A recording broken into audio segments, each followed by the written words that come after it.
Hi, I thought I'd make a quick video on the Nighthawk washer mod. So just essentially shimming your main jet needles. This is my 92 Nighthawk 750. There's a lot of good literature out there on doing this, but no videos, so I thought I'd just make a quick one. I did one carb already, so I'm going to go ahead and move to the second carb. So I've got my seat taken off, my side covers, and my gas tank taken off, which are real easy to do. Once here, you're pretty much good to go. I've seen most people say that they take all this tubing off and get that out of the way. I'm going to try to do it without that. I'm definitely going to be able to do at least the two outside carbs with it. Though I did find that I could reach the screws, and I've loosened all the screws on the inners.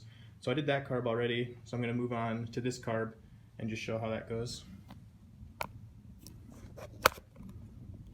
Try to get my camera set up so I can use both hands. So I've loosened these screws already using a JIS screwdriver, though I had to use a Phillips on some of the inner ones because it was smaller, and that worked okay. So just be careful not to drop these. I read another person's, when they did this, they said they dropped a screw and it fell into a little compartment in the engine. They had a hard time getting it out. I did the same exact thing and it was awful. So I'm being real careful not to drop these little screws.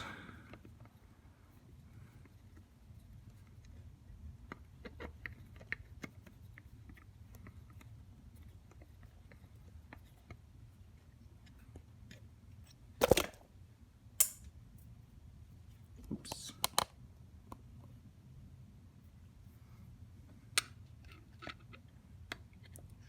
Well, I should also say what you need for this are number 4 washers. I picked up number 4 washers from Home Depot. They did not work. I couldn't get the retainer clip back in, and they were a little bigger and a little rougher.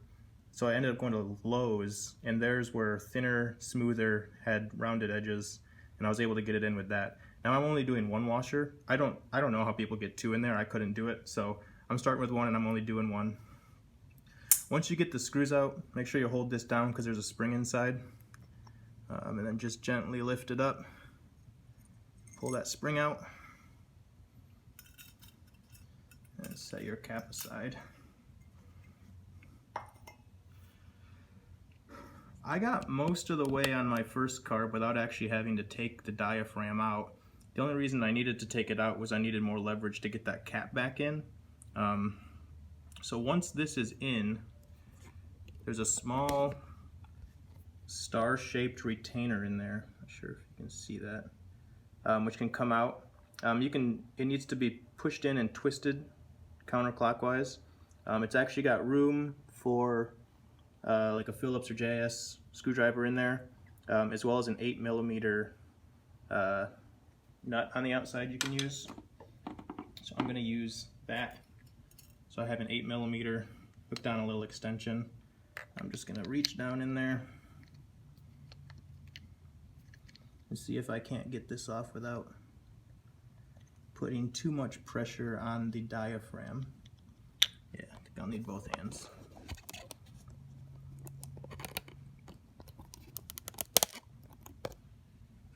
So I'm holding part of the diaphragm with my finger as not to put too much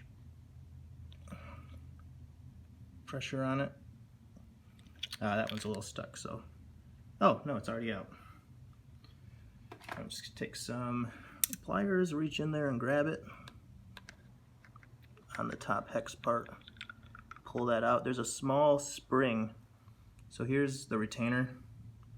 There's a small spring on the bottom. Make sure that doesn't come off. You don't lose that. Set that aside. Once you are there, you can see the main jet down there, or the main needle. I'm going to be very careful and use pliers and grab the very edges of it. You don't want to scratch it. You could take the whole diaphragm out, and we'll see. I might need to take the diaphragm out in the end anyway to get the retainer back in. But for now, I'm just going to very, very lightly grab it and pull the main needle out. Set that aside. I'm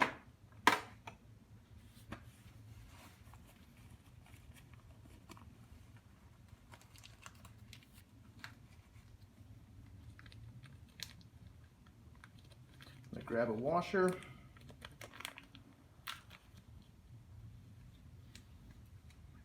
So this is the number 4 washer that I picked up from Lowe's.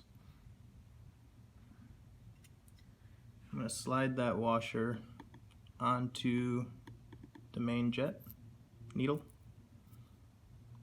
and then grab the edges of the washer that I just put on with my pliers and lower that back in. You want to make sure that the needle does fall all the way back in and seats against the bottom. I don't know if you can see that now. It's all the way down in there. So I've got my retainer back in there. I'm going to see if I get lucky and I can tighten this one down without removing the diaphragm, though. Wasn't able to on the last one. You know what, I'm going to take the diaphragm out. So you don't want to pull up on the rubber bits in case you rip them. So mine were all a little stuck around the edges. So you can basically just get your finger down into this part and pull up lightly, making sure that all of the edges are coming up smoothly. And it looks like mine mostly are, except for a little bit on the far edge here is sticking. So I'm just going to really carefully peel that up on the edge that as it comes up, making sure not to tear it. Okay, there we go. So I'm just going to pull the whole thing out. There we go.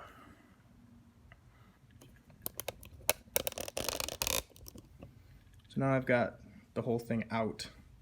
You can see the retainer down in there, the needle sticking out. Now I'm going to hope this goes easier. Get my 8mm socket onto the top of that retainer. Line it up right and hope this twists easy. Oh wow, that was astronomically easier than the last one. So basically you'll feel it twist and then you'll feel it pop back up as it clicks into place on those 3 sort of retaining, whatever you want to call them. So the important part now, make sure your diaphragm isn't ripped.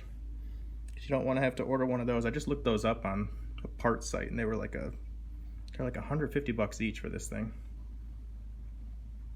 So now you want to drop this back in there, making sure you line up this tab with where it was originally on the carb, and be very careful making sure your jet is going down the hole in the carb directly and that there's no resistance at all. That was an easy fit. That's back on there. So I've got my shimmed jet down there. Shimmed needle. Keep saying jet. And now I just put the cap back on.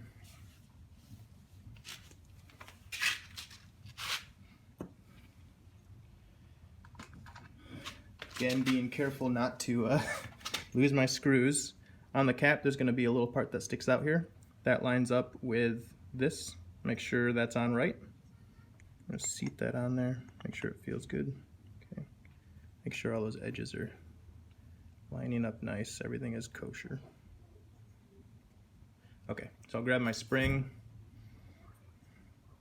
Don't think the direction of the spring matters, but I can tell which side was in my carb. It's a little brown versus not, so I'm going to stick it in the way it was in before. There's a little sort of retainer on the cap that the spring sort of sits in, so you can get that lined up and push down. Now I will just put a couple screws in by hand so I'm not fighting the spring.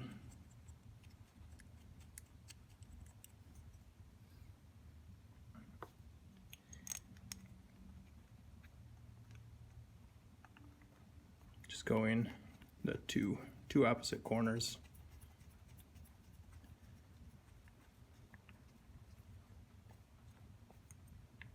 Feels good. Oh, this one will be a little tricky.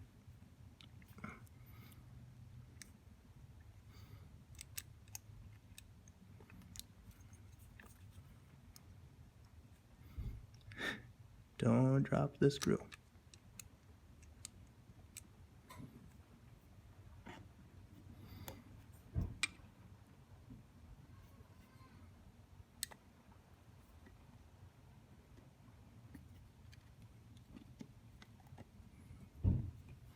All right, that one's going in.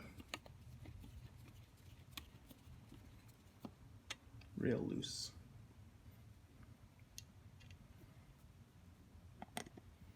And the fourth.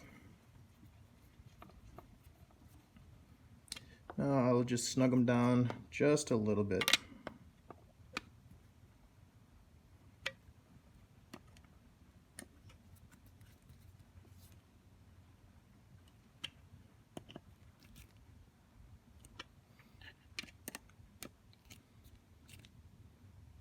All right, there we go. I got a shim needle. That is the washer mod on one of 4 carbs. Now I'm on to do the 2 hard ones, so we'll see if I need to take everything out to do that or not. But I'm thinking I'm going to be able to do it just fine. Anyway, hope this was helpful. See ya. Quick follow-up. I just finished doing all the carbs. I was able to do it all without removing or getting out of the way any of this wiring or hoses. It wasn't awful. Couple of the inners in here were a little tricky to get in there, and I did end up dropping another screw, but luckily it landed somewhere easy to find on the bike.